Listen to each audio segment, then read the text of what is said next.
Welcome, welcome, welcome to this edition of Sagionic 1027.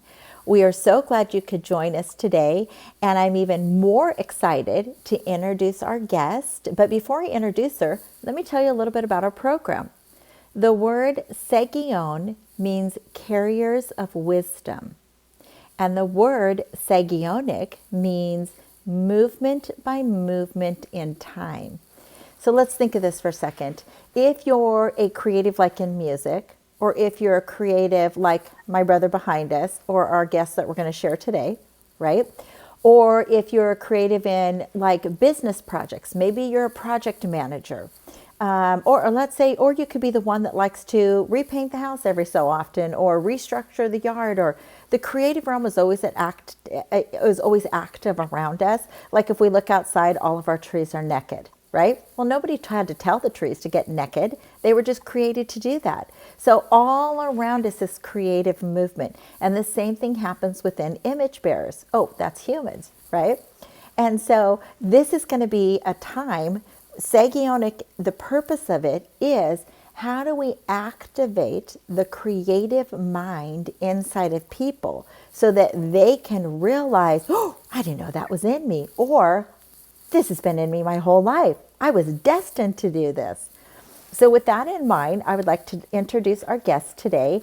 It is Jaimie Ackerman, and she is the founder of Stump and Thistle. And so, Jaimie, today's program is all about you. What would you like our viewers to know? And you can start us off wherever you would like. Okay.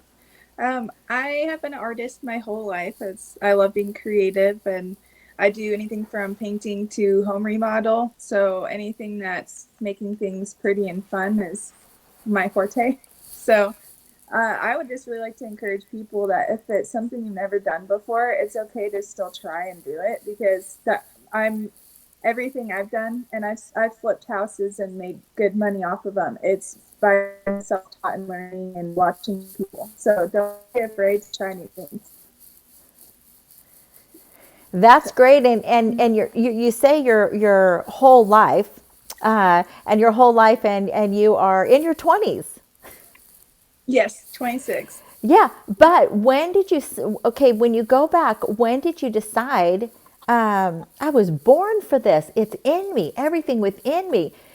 Can you tell our viewers a little bit about that? About 5 years ago is when I finally finalized the business name and everything, and I had been asked to do paintings for people a few times, and honestly, I'm not great at the marketing aspect. As a creator, you kind of learn that you're all about the creating, and then you hope somebody else markets for you. But I just really, anytime I felt the joy that God gives is when I'm creating. So I just really stepped into that because I know that He gives us things for a reason. I wanted to, if it was my gifting, then I'll do what I'm called. That's really interesting because you mentioned how happy it makes you. And I've heard Yes. it said that whenever you are doing what you were created to do, that's when you are most content. So, Yes, I so, agree. so I want you to go back though. Go back even further, okay? So let's go back to your first educational experience. Was it, share how you were in the classroom setting? Because I think this is important for viewers to realize that no discredit to our educational system, but I think there's an injustice that's done in trying to give a child something that would make their brain be less active. Yes. So, can you share a little bit about, just when you were growing up, what it was like? Yeah. For me, we still have a program in our school growing up. I know they've removed a lot of that lately, but uh, in our class, there was almost always once a year at least an opportunity to have a drawing or something presented to the teacher as a competition or whatever. And I remember in third grade, I did a wolf, and I think my mom still has it somewhere in the house. But it, to me, I'm just like it. it looks horrible because we're self-critics and it's third grade. But then you compare it to everybody else, and I'm like, well, at least it had structure and fluff and wasn't just all lines. But everybody's art is different, so, um, so just always, that was my strong suit, was the creative works. I struggled with the math, even though my dad's a math teacher. It never came easily to me, and um, so for me, like when I best in school, I was doing something on my paper at all times. I couldn't just sit there and listen. So I do highly believe that kids learn all differently, and that it's okay that they have different aspects that they're strong in. That doesn't mean we ignore the weak points, but I also think that if they learn in a specific way, to fine tune that and help them to absorb even more. That's really good. That's incredible. And so what do you think? Do you think potentially you may be, because this is just coming to me right now, so I'm going by the fly, okay? Do you think potentially that you may be a forerunner in the industry of bringing a stronger creative art directly alongside of within a classroom while a teacher's teaching? Potentially, our church has a school staff, and they've asked about the ideas of doing art classes and whatnot. But I do also know that they really nurture that aspect as well, because they highly believe in creativity.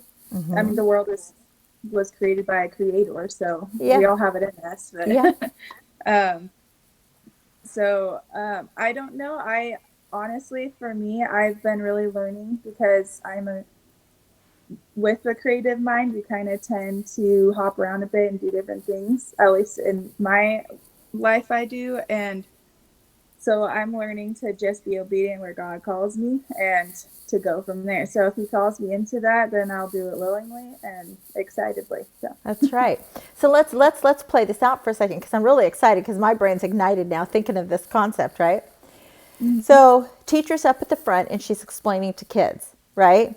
Now, if you tell a creative to put your hands down, then the creator's mind is racing. Like I call it like Jesus on crack. Okay, that's what I call it in my own mind, because I'm a creative. My brain's like all the time, right? But if they had something to do with their hands in the creative realm, they would automatically be in that happy place. And if one of my books I have right here, which one right here? This is the one I want to grab. One of my books I have right here is Dr. Carolyn Leaf, Think, Learn, Succeed, right? So she shared that all thoughts that become memories are thoughts that were encased in an emotion. Okay, let's say, so if a creative, they're sitting on their hands because they don't have anything to play with or anything to do, right? And it puts them in a dulled state, so they're not going to be in that excited, happy place to memorize what the teacher's trying to download. But if the child, let's say if they had like paint, right? They had like a painting board in front of them. Oh gosh, I'm seeing this right now. I'm going to keep that to myself, because we're going to hand it over to an inventor. This is good. And it's attached to you. Oh, I gotta draw a picture. Hold on. Okay, I got that. Okay, anyways, so I want you to think about that. Think about that. And I'll share off screen with you the thought that just came to my mind. Okay. Okay. So now move forward. Move forward on so from the time of graduation at 18, right? And you said you're self-taught, so you don't have any former teaching, and yet you've identified and associated that this is in you, and you were created to create art. Right? And so share with us but you've had to have had a form of self-discipline in order to practice with the different, what do they call it in art world? Mediums. Yeah. So share a little bit about that, how you chose to take it past, this is fun, to now I'm going to work with it? Okay, so for as my personality and character, I'm very stubborn. So I am very No, independent take that and word back. It's called determined. determined and independent. There Determined. you go. Yeah. Determined. Yeah. If I wanted something done in the house, or my husband is great, he's very supportive, and I'm just the one who likes to get stuff done by myself, so I have a hard time asking for help. So therefore, if I wanted something to look how in mind I can see it, because I create is very visual in mind, right? It's pictures, and so I know where the outcome I want, but how do I get from the artwork or the house from point A to point B? Is honestly just leaning into it and trying new things, and you're gonna have disappointment, but it's okay because we're also really hard on ourselves, I think, as creatives, but not to let that discourage you. If you're creating something, you just made something nobody else can make, so that's still a uniqueness that only you can do. So for me, that was built confidence because of my past. It was that, okay, I just created something that somebody else can't do, even if I don't love it, somebody else still can't replicate it correctly. So I really leaned into that instead of letting it discourage me. That's really good. And but that you were taught that. You were around, if we think of the importance of who we place ourselves around, right? You were Yeah. around people that didn't try to drown you in your creative realm. Would that be correct? Yes. So Yeah. share with us some, you don't have to say names, but share with us some of those voices, because in essence, that will help us mirror what you're sharing with the viewers on how voices impacted the trajectory of your future. Can you share a little bit about with Yeah. some of those voices that came your direction? Yeah. I know there's always going to be the positives and the negatives. So for my family, that was one of the aspects we were allowed to indulge in was creativity. We could, if we, instead of watching TV, we were allowed to read books or whatever. Right? So it was almost a reward. I come from a very hardworking family, so relax and is still more encouraged to be creating or reading instead of just taking in the TV or kind of more um, less like life giving type things. And so it was because it was a reward. It still helped to be like, okay, well, if we just got done with the hard day of work, then this is something that I can do for myself, and it's still something that is acceptable within the family dynamic that we had. Um, with that, also, my parents were really encouraging. They would always say like, "Oh," they would always point out the beauty of the art, which I know parents are usually pretty good with their kids, but they didn't ever say like, "Oh, like you're not going to be good enough" or any of that. They really leaned into, you could do something with this. It's okay to focus on this. So that really did help because that I consider loving, but they were very strict in the last, and so to have that be the positive aspect that they put into my life, it was something that I did cling to. That's and now viewers note, those that are parents, those that are new parents, who think, oh, my parents were too strict. Notice what Jaimie has shared with us, because she came from a time disciplined home that incorporated a work ethic, right? That had boundaries, but with those boundaries there came rewards. Mm-hmm. And this is huge. I remember when I have a daughter who's 26 as well, my youngest. My oldest is 35. But my 26-year-old, I remember when she was 3 and we had gone to the dry cleaners. And she didn't stay right there to where I could see her. She had to be right by my side so I could see her because there was people coming in and out. So we walked to the car. I told her I was going to spank her bottom. I told her why. Mm-hmm. I spanked her bottom. I made her give me a hug, and then I put her in the car. Well, I didn't know I was being watched. And this woman came over to me and she said, "It is so good to see a parent properly discipline their child. She said, Yeah. my son is the CEO of AT&T. And when he was growing up, I knew if I placed a boundary here and I placed a boundary here and I placed a boundary here and I placed a boundary here, he would have nowhere to go but to bounce on the boundaries and excel up. So can you share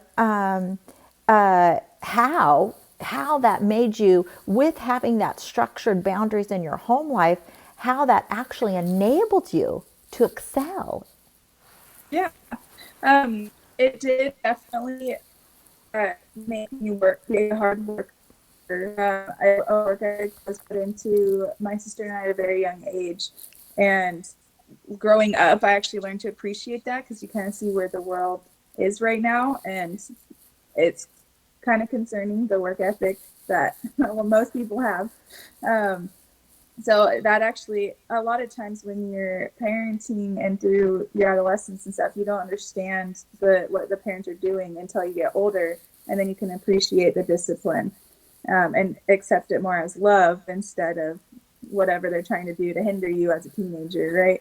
So I know with the boundaries my parents set up, there were some that I still don't necessarily agree with, but I know that they did the best that they could in what they thought was loving way, and being gracious in that as well.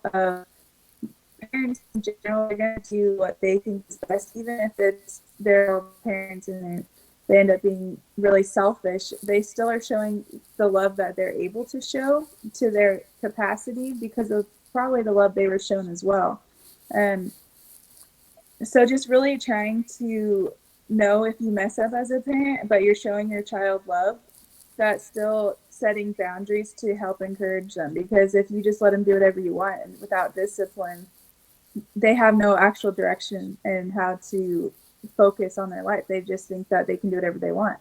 And so those boundaries are actually setting them up for success in general. Even if they push back and they refuse to follow some of them, it's still teaching them how to structure their lives in the future, because as an adult, you have to learn boundaries, and you have to have boundaries in the workforce and everywhere. And if you teach that to them as a child, they're going to have a way easier time as successful as an adult. That's right. And if you think of it, even with children, it's like you have your high school years and those that decided to go on to secondary education, as far as colleges or trade schools or whatnot.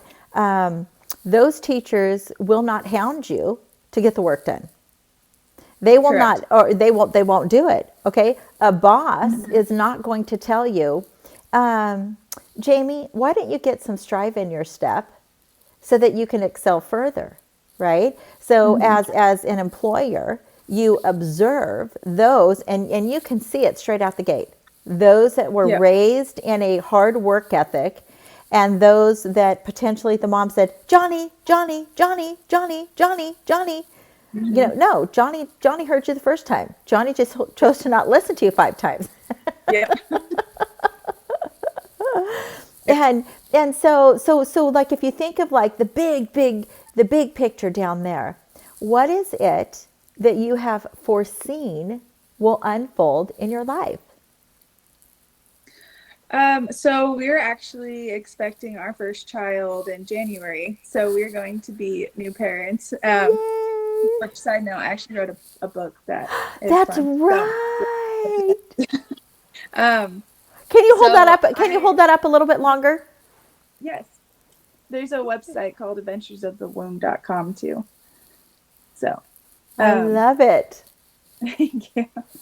Um, but so our lives are going to change, but God's also given us a huge vision for property, and to set up a place that is helping youth and young adults, whoever really needs to be taught structure and boundaries. And so we have this whole vision of what property can do, and all of us have art classes and work with animals.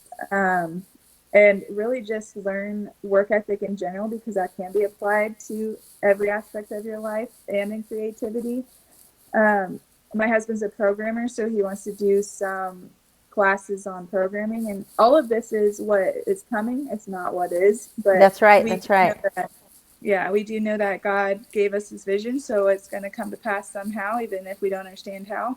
But so I recently was just encouraged of leaning into my creativity to inspire other people instead of just expressing myself.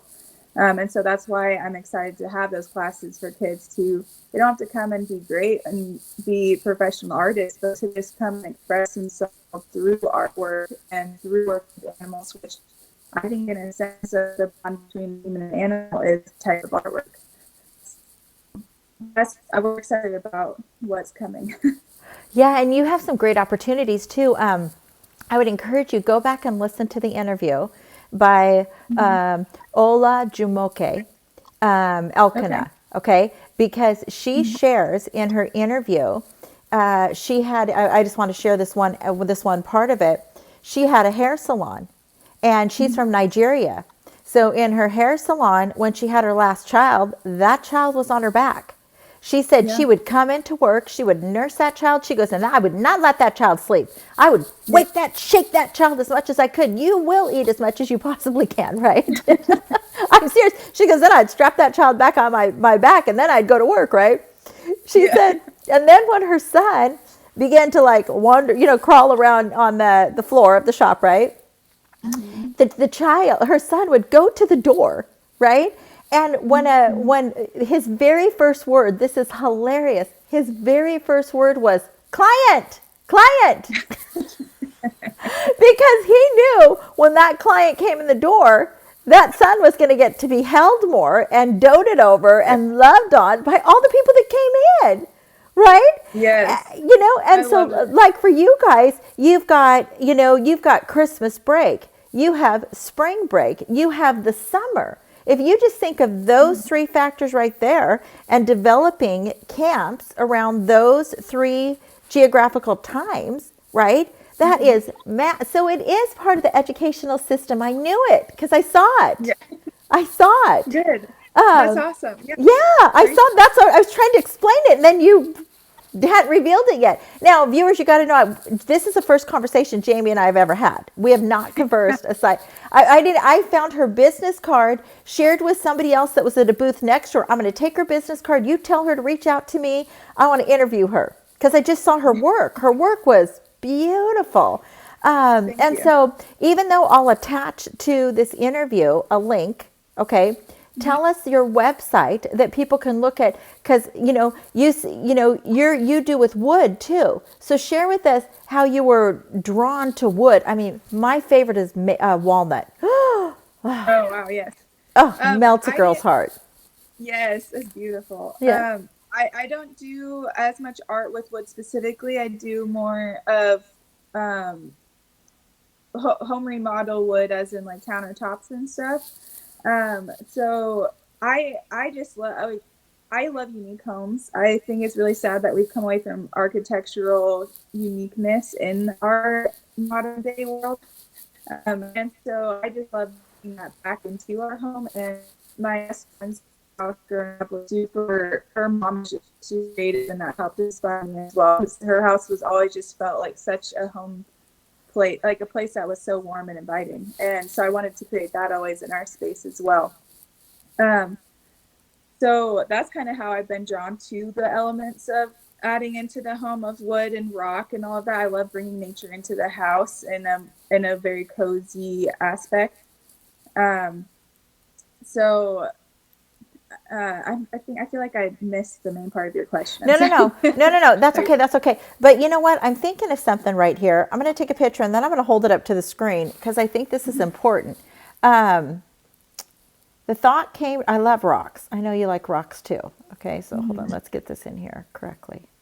Okay, so let me pull this up. Okay, look. There's a lot of homes that have these fireplaces. Yes. Okay?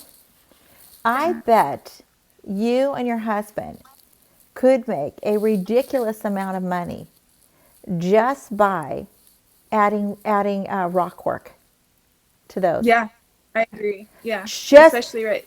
so in right now. Yeah. Because basically you would attach the rock. You would find out, you would go into the home, the perfect measurements, look Mm-hmm. at the painting, look at the decor style, right? Mm-hmm. I'm giving you $1 million business idea right here. You would look at the decor, their Yeah. style, then you would take the exact measurements of this back, and on wood, you would attach the rocks. Then Mm-hmm. you would have something that the wood would then be attached to, right? Or it would have to be flammable, Yes. flame resistant.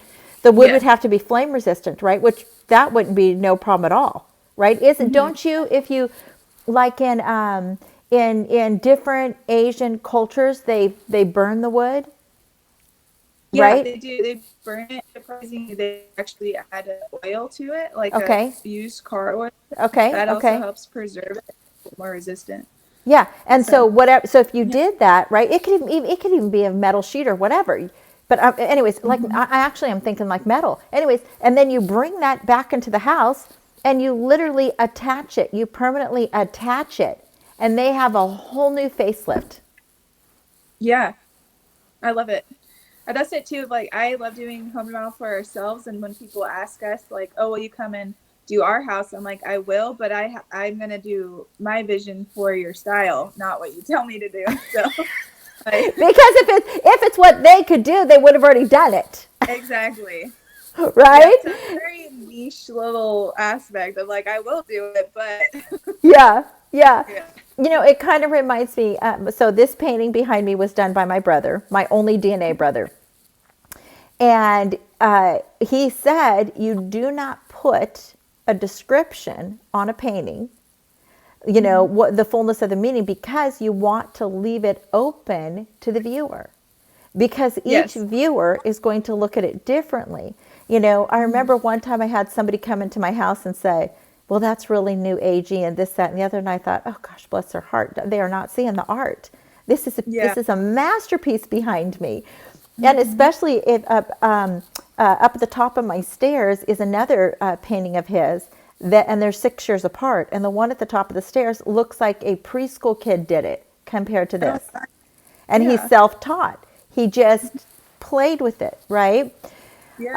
And so you're saying to people that it's important to look at your creative realm, I'm going to call it, as a reward, Yes. right? As a reward. So Yes. you work hard, and then what do I get to go do now that makes me happy?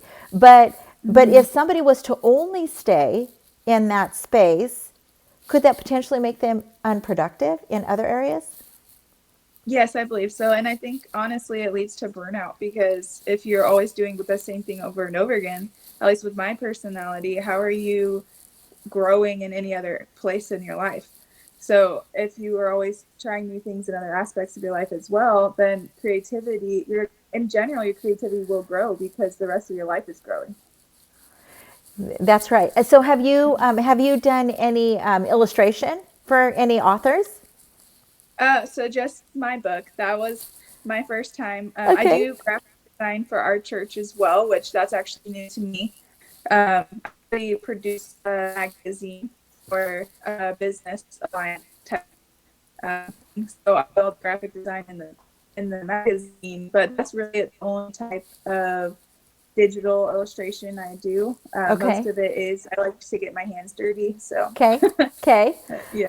I have a niece. She's also an artist, and she will have her day of coming on. And it took her a long time before she decided to even touch the digital because she just hands on, only hands on, Yep. only hands on. Yep. And then one isn't better than the other. One isn't right. One isn't wrong. So Correct. can you talk to us a little bit about giving yourself grace in the learning process and learning how to navigate through the giftings that are within? Oh man, yeah. The church hired me as a graphic designer because of my artwork, and I told them like this is a whole other ballpark. I have no idea what I'm doing. Thankfully, my husband knows computers, so he knew what programs to get me. But uh, I am pretty quick at learning. I just having that encouragement of the people on the board, on like the pastors and everything of our church, they really helped to feed that, because I am very hard on myself. So to me, everything I did was horrible, especially with the graphics, because it's a new realm. But they taught me that I have to accept that everything that I see as a failure is still a step forward, because I still produce something, and I still handed it off. So one of the things that our pastor actually said last night was that creatives are very strong people, because they put their work out all the time for other people to criticize, but they still focus on the one person who loves it, because that's their encouragement. And I agree with that. So there's going to be a ton of criticalness that happens from yourself or from other people, no matter what new thing you're trying. But there could be words of encouragement too, and to really hold on to that, because that's what it's okay to try new stuff, and it's okay to grow. And I mean, they pay me, and I feel like I don't deserve it. So there's always going to be stuff like that. Yeah. Since starting this broadcast, a thought that came to me was, does the word failure, does a stance failure really exist if we're learning no matter what? So if you did a piece and it maybe wasn't exactly where you wanted it, you still learned what you didn't want. Correct. So I think failure is only when you give up. It's when you stop trying, and that's when you start failing, because you failed yourself in the opportunity that could have happened. Yeah, and if we go back to creation, the trees are naked. They're not out there. Well, hold on, this is hilarious. I was going to say they're not out there shaking, but they shook to get the leaves off, right? They're not out there worrying in stress, thinking, oh my gosh, what am I going to do next? Because creation created those trees to automatically continue in the growth process. Yes. So can you tell us, when you were moving from one phase to another in your creative art, that growing part that felt like you were going to snap? Oh, yeah. The person who I thought would kind of stay over charge of me and help direct me went back to school. So he was no longer there to help encourage and grow on that side of it. So I felt kind of just thrown into it. And I did. I felt like, why am I here? What am I doing? Sometimes I still feel like that. But it's the whole aspect of, if you believe that if you're going to fail, then how are you going to succeed with the home that everything just sucks? So the trees are made gorgeous every year, and everybody sees beauty in them in different seasons. Some people love the winter, some people love the summer, some people love the spring of the flowers. So it really is, no matter what, you're going to have people who don't like your work at every season, but there's going to be more, even if you don't hear their voice, that do love it and appreciate it. And so if you feel at your snapping point, just remember that there's other people who have been in that situation. You can look at their help. You can see what they've done, what they've gone through. But just remember that it's, even if you're in your winter and you're stagnant a little bit and you're not growing, that there's a summer coming, spring coming, that you're going to be watered and you're going to have that fresh growth. There's a book right there, sweetheart. There's a book. There's a book. There's a book, for real. Even for encouraging, like you've got the preschool book about that. You've got the primary school. You've got the junior highs. You've got the high school. There's 4 different seasons of books right there in what you just said for creatives. Yeah. I mean, because I've got like my backyard. I have the really tall, skinny oak trees, right? And oak. And then on the side of my house, when I look out my dining room and my kitchen, I have a willow tree. And I love the willow because I purposely planted it because they attract hummingbirds, right? And but the willow tree in the winter gets all of these drops of water on them. And it just looks breathtaking. So it's like a tree full of drops of water. But then when it freezes, it's like, melt your heart because it's so beautiful. Yes. But I think it's really good what you shared in learning to appreciate whatever phase you're at. you know, they're, you know, and that's in anything. That's in anything, in any growth aspect, you know, and you think of even now you with child, right? If you're doing January, then you know, waiting for that first butterfly, you know, Yes. the fluttering of the butterfly, right? Well, now you're in a really fun stage because the baby rolls in your stomach when you decide to sleep. Oh yeah. Yep. Now, do you guys know what you're having? Yeah, we're having a girl, and she's very active. Yay! I have a friend, a dear, dear friend who lives in Pakistan. And she says they begin to educate the child in the womb through reading and arithmetic That's while in utero, because the child hears everything. I saw a video last night. A video last night was shared with me that was talking about the importance of a father's voice. And right after the baby, and it was he was kind of a comedian. He said after the baby was born, I don't know what kind of hospital we were in, but they had it in a chicken warmer. You know, the baby was up in the chicken warmer and she was crying and crying and crying. And as soon as he took a video of this, he goes, as soon as I spoke, she calmed down. And then so many minutes go on where the nurses are poking and prodding at the baby, you know. So then he goes over again to talk to her, and he tells her, he says, I love you. And she opened up her eyes for the first time and looked at her dad. Just that first, you know, because of love, right?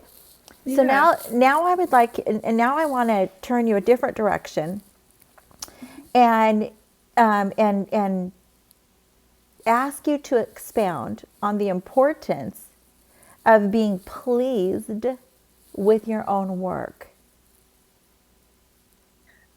Yes, I do think it's important. And honestly, there's only a few pieces that I am very proud of. The ones on the wall are my more the bigger ones that I see something in. But there are also times where I've completed something and put it aside and come back to it a couple years later, just having not put it up, it's done. And then been like, wow, I actually did really good on that, but I couldn't appreciate it in the moment. I had to appreciate it later. And I think that's a big part of life too. We don't see the progress and the growth we've made in the moment until we look back and we're like, wow, we actually, a lot of blessings were happening in that life, even though we felt were hardships at the time. And I think that's represented in art, at least for me it is. There are two that I did out of really, really hard times when our life was totally upside down. And that's some of the most beautiful work I've done, even if it had the wrong intention behind it. It didn't show through the art like I thought it would. I thought it would show the pain, but it actually showed the beauty. So I learned to appreciate that there's different aspects that you're going to see in your own art, even throughout your life, that you don't see. It's the whole season thing again. Like even to yourself, you're going to be like, wow, that was done in this season, but look at the joy that was behind it. And I had no idea because I didn't feel it at that time. I think it's important to come back and appreciate your own art too, because you'll be surprised. Yeah. Well, because if you think of this, I do. I have another book right here. I have an author. Her name is Carla Cameron. I'm not going to name her book because I'm going to wait. But she was given a book like amazing what was downloaded, aka uploaded. I like to say uploaded because it's in them, right? Was uploaded, and in conversing this with her and sharing some of the thoughts in here, it would be easy to go back and critique yourself. But if that's where you were then, you will be able to encourage and speak into somebody else's life where they are right there. So for time to pass, of course, you're going to learn something new, but somebody is always going to be where you were. Yes. Okay. Yeah. So if you know, and if I think of you have mentioned God, that you've mentioned Jesus, that you're a believer, and I would like to share a passage, and that's in Corinthians where it says, "Blessed be the God and Father of our Lord Jesus Christ, the Father of all compassion and the God of all comfort, who comforts us in all of our trials, so we may comfort those in their trials with the comfort that Amen. we ourselves received. So, Mm-hmm. can you share with us different times? I guess I want to add two. I want to make this a two-part. Mm-hmm. Different times you were comforted by the Lord, and how was His comfort different from that was on the outside in the seen realm? So, inner comfort versus Yeah. outer comfort. Okay. Okay. Ooh, we can get deep here. There's a lot of testimony. A couple of years ago, so Guys and I have been married 7 years. We have never tried not to children. We just never were able to get pregnant. Um, and actually, we our child was actually prophesied. I didn't know how to accept prophecy at the time, but it was prayed over us and prayed healing in us. And then I was just like, okay, I still haven't, there's disbelief in there, but then I knew as soon as I was pregnant, and the prophecy was that our baby would come in January, and here we are coming January and we're having a child. So God helped prepare me mentally for that. But with the prophecy, because I had shut down wanting to be a mom without just assuming I couldn't be, unless through adoption, which is just as beautiful, but naturally I didn't expect it to happen. But the comfort in what we went through, my husband and I had gone some really heavy things only a year and a half prior to this, and we were at a point where we had to decide if we were going to step into our marriage and to try over, or if we're going to walk away. And honestly, I think a lot of marriages get to that point. We probably hit it at a more dramatic aspect than we needed to, but I think a lot of people face those decisions. And for us, from the outside, there's only a couple people who were in support of us staying together.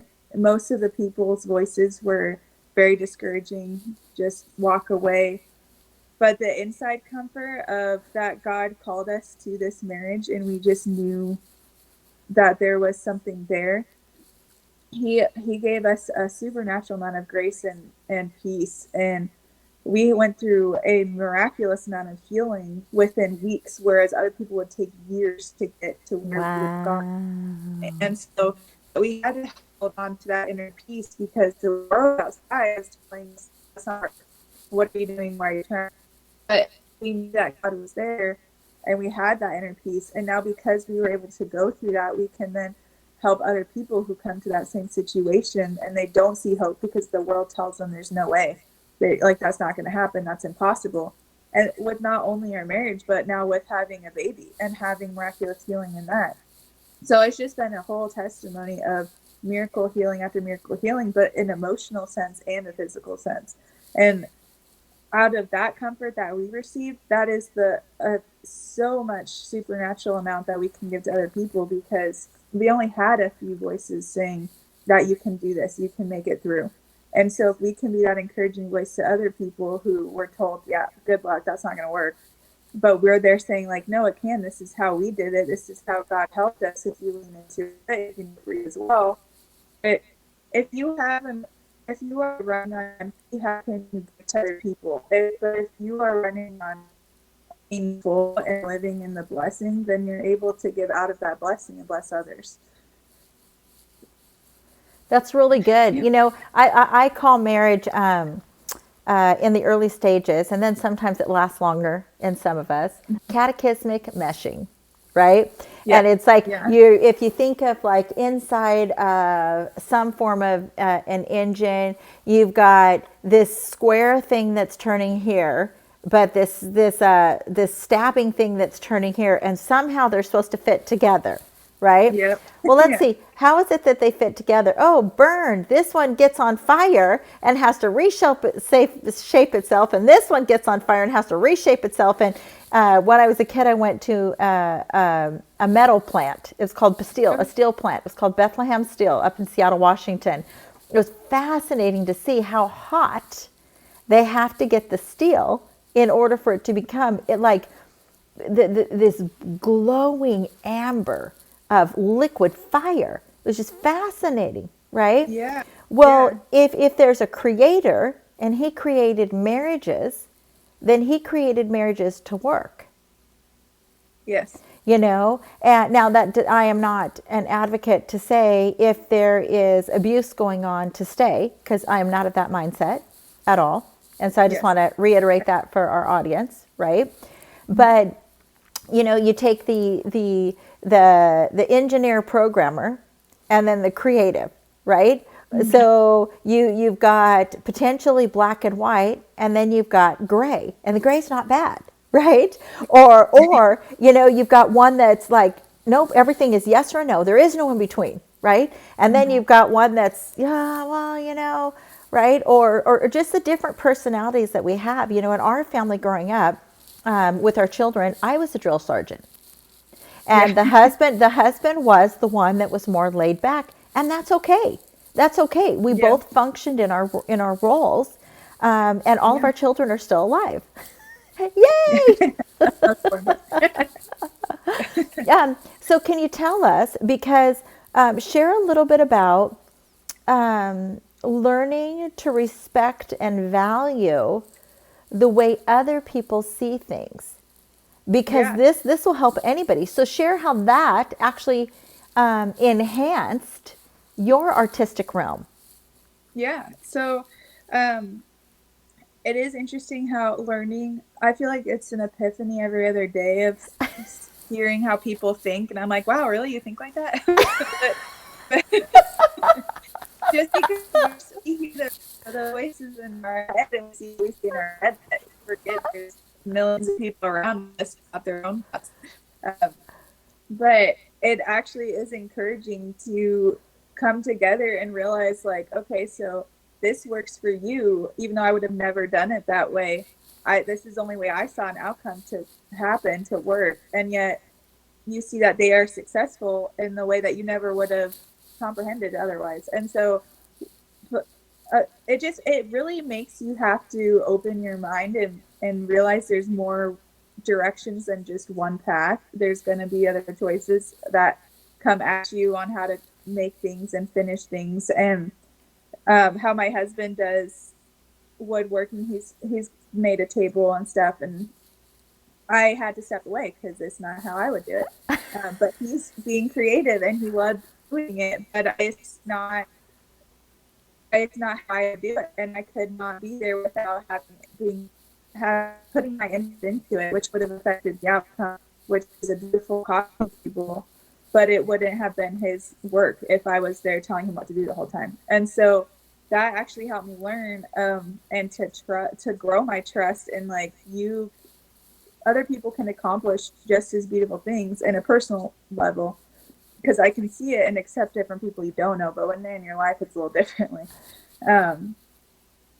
But just realizing that the mental thought process and the physical process that people do, you can try different things and you can still have a similar outcome, but it's just gonna you might learn tricks of the trade through other people that you wouldn't have thought of because you were watching their work and they think so differently. And even some simple stuff of, like, how to measure visual versus not. A lot of people are only with measuring by full, like, straight numbers. You only use a measuring tape, but a lot of times there's tricky situations where you have to use visualization instead of the full measurement.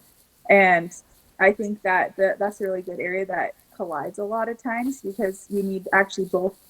You need to know both of them in order to fully complete a certain project or whatever, say doing like trim work or whatnot. And that can be really hard for the person who's very black and white. They only use a measuring tape, but now you're telling me I have to go off of not strict numbers. I have to just pretend I know what I'm doing type of thing. They only visualize it, but that's how they see it. They see that it's, like, not going to work until it does. And I think it really it pushes people to be more open-minded and think differently when they realize how other people are being successful doing different things.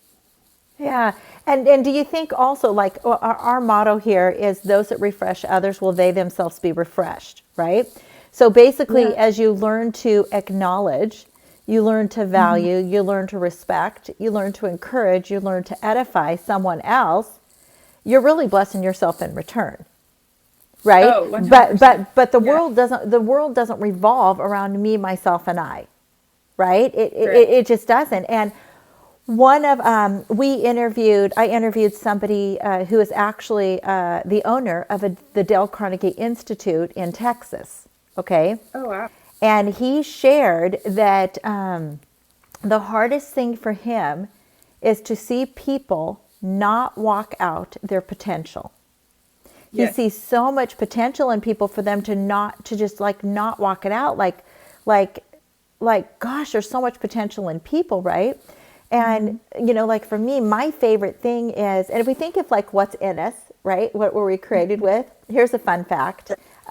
So I display people, right? And so before Sagionic 1027, it was under the umbrella of Be the Vessel Now. Then Be the Vessel Now evolved to the men of Be the Force Now. So Hmm. somebody said to me one day, and then before that, I had a house cleaning service for 19 and a half years where it was all about making it look just so, right? And the Yeah. women, all the women loved me and stuff like that, right? But somebody said to me one day, Shawn, you have the gift of show. And I was Mhm. like, well, that's interesting. And at first I received it as negative, but then I thought of it a little further, right? After Mhm. people made their little comments over the years, like, oh, you have OCD and all that other kind of stuff. And it's just like, no, I don't, because it's Yeah. enabled me to make a lot of money, right? Yeah. It's enabled. So here's something where society or through learned environments, they may place a negative connotation. So, like when you said stubborn, I said, no, get rid of that word because that's a negative connotation. It's determined, a Yeah. determined, steadfast mindset, right? Hmm. And then through that determined mindset, then you learn when are you supposed to put the brakes on a little to receive some Yeah. more information in, and then the train just goes Mhm. back. So with that determined mindset, we don't know. Well, can we just really think about this and analyze this for a little bit, and let's really let's hang out here for 6 months trying to discover it. No, are you kidding me? Yeah. Well, the train is Yeah. leaving. What do you want me to Yeah. do? Right? Hmm. But if we think of it in all these different things around us. Oh, this is where I was going. I had to find where I was going. Okay, I was just brought back. So I decided one day to ask the question. I didn't hear any out loud voices, but I asked in my mind. I said, Lord, what lineage am I from? Of the tribe of Judah. What lineage am I from? Because if you think of creation, if you think of families, you have some kids that look like mom, some kids that look like dad, some kids that look like great great grandma, right? Or Hmm. great great dad. And you see these different characteristics, right? So I asked the Lord, because we all came from Adam and Eve, right? But I said, what lineage am I from? He said, the Levites. And I said, well, that's fascinating. I'm going to have to go see what the Levites did, right? Now Yeah. watch this. This is so fascinating. The Levites were in charge of the show bread. Yes. The show bread. Yeah. And I have displayed it. It's been that's what I've done is, oh, look at this. Oh, look at this person. Look at this person.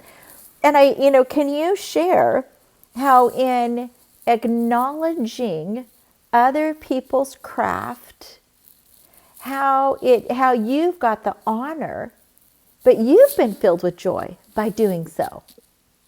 Oh, yeah.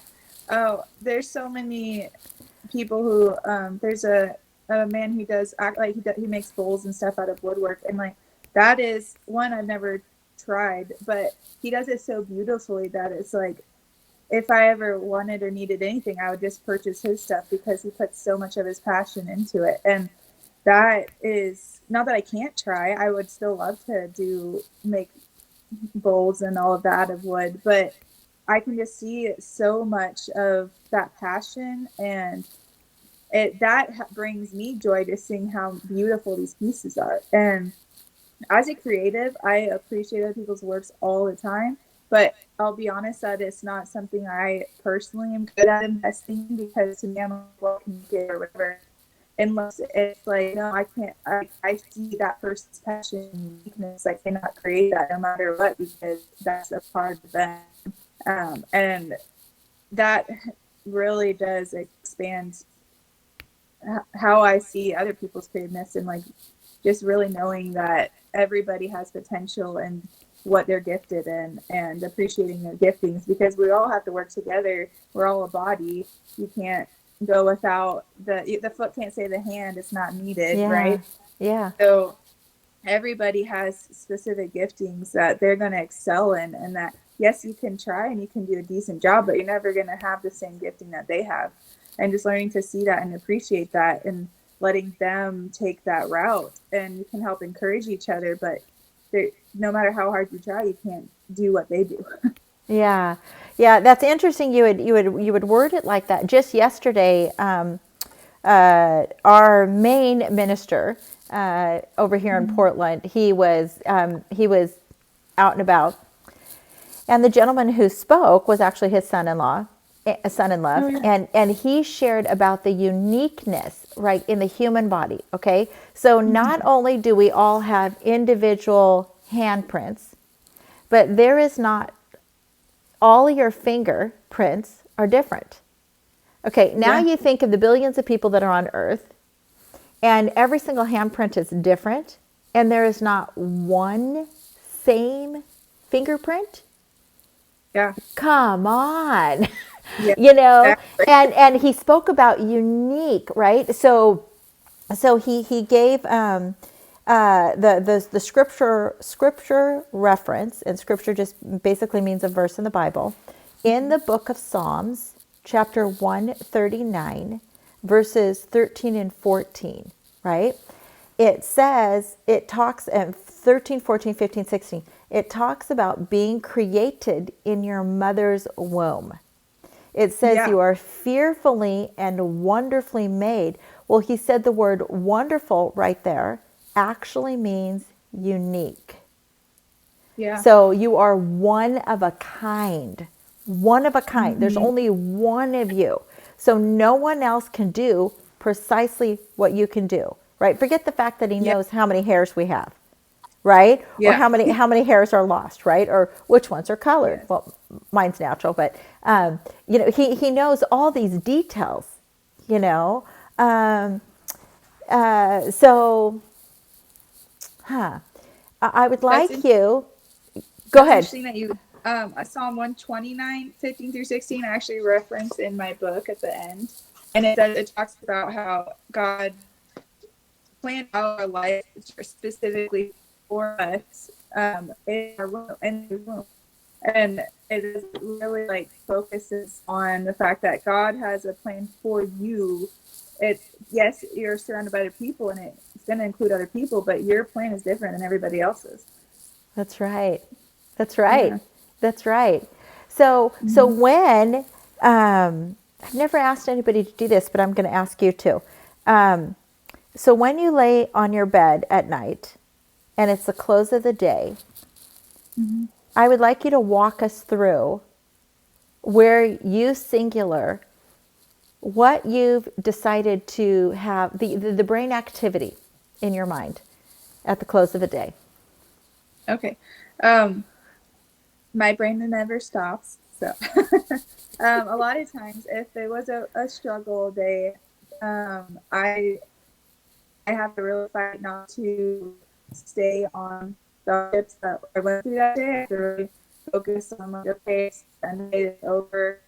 If there's things that I left unsaid or unsettled, and I didn't do the best of my ability to be kind, I can always go back and apologize. But I don't need to. I can't undo what was done, so I shouldn't stay there and let myself unravel in it, which could be hard. But so I really have to sometimes focus on allowing my mind to relax, and um, if I can't let go of it, then I just have to pray that God takes it, because it's never something I can control anyways. The other thing I tried to focus on lately have been what were the blessings that happened, what prayers were answered today, what miracles happened. And that just really, if you can't fall asleep and you focus on the blessings you've been able to get the supernatural peace every time.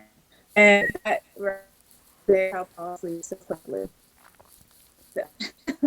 It is supernatural peace. It is. It literally is supernatural peace. So I shared about Dr. Carol Leaf. Another one of her books is The Perfect You. Now, mind you, none of this is paid advertisement. This is just, and that's for YouTube land. None of this is paid advertisement. These are books that I've read that have benefited me, right? Well, in The Perfect, it's either in one of the books or it was in a video I watched. Well, no, she would have written it in one of her books. But she said, when your brain is in an angered state, it is like a forest fire ripping through your brain cells. And I thought, oh, I don't want to stay in an angered state like ever. How do you quickly get past this angered state? I don't want to lose brain cells, right? And so we only have a few minutes left. So in 2 minutes, I would like you to share with us how you walked through a process of letting go of pain so that you could stay in your creative space. Oh, yeah. I definitely have to immerse myself in prayer because I overthink everything. So if I just keep cycling on that thought, it just creates a whole spiral, and then I allow the lies in of the unworthiness and the self-hatred come in. It's like a whole spiral if I don't. For me, one of the best places to relax, if I can't stop my mind, I have to take a hot shower. And that really just helps calm my physical body, and then I can calm my mind. And then I just say, God, I don't want these thoughts. I don't know how you can stop them, but please just give me your peace and your sense of just feeling so at ease and everything, because I can't do it myself. And it's sometimes taken a little bit longer than others, but there's never been a time it hasn't happened. And if I keep having those thoughts come back and try to come in, I'm just like, nope, it's not for me. It is not something I claim. I give it to God. That's for him to deal with. And just realizing that if I gave it to him, it's not my responsibility anymore. It's something I can let go of and wipe my hands with. It's at his feet, and he can take on that burden, because he said he takes on our burdens and he gives us the peace, because that's the Holy Spirit is peace. So I would much rather claim that than live in worry and anxiety and depression. That's right. Which that does not give you motivation to be creative if all you can do is sit on the couch. Yeah. True that. And you know, it's repetitious thoughts. It's not putting a light, making light of depression or anxiety or any of those other emotions. It's not, you know, making them not to seem like they're unreal. But truth be told, a human it will result that a human would be in one of those states when a human has chosen to inadvertently or extrovertly think and rethink on a certain thought. So it's a habitual, the habitual pattern. And so, yeah, I really like what you shared with us today, and we're so grateful. You will be one of those repeat guests that we'll bring back on, because there, you know, Sagionic is movement by movement, right? And you're going to continue to have movement as the years go by, and it's going to be fascinating to see why the Lord brought the computer engineer programmer together and the creative art. It's like, you know, my husband's like the stability, and then I'm this. Right? And so both are needed. They're needed, right? So thank you very much for your time, Jaimie. We really appreciate it. We're excited for the new little one to come. And what's your husband's name? Ryan. Okay. So Ryan. And for our viewers, we want to thank you for coming to this episode of Sagionic 1027. And we just want to let you know, may the Lord bless you. May the Lord keep you. May the Lord make his face to shine upon thee. Blessings. Bye.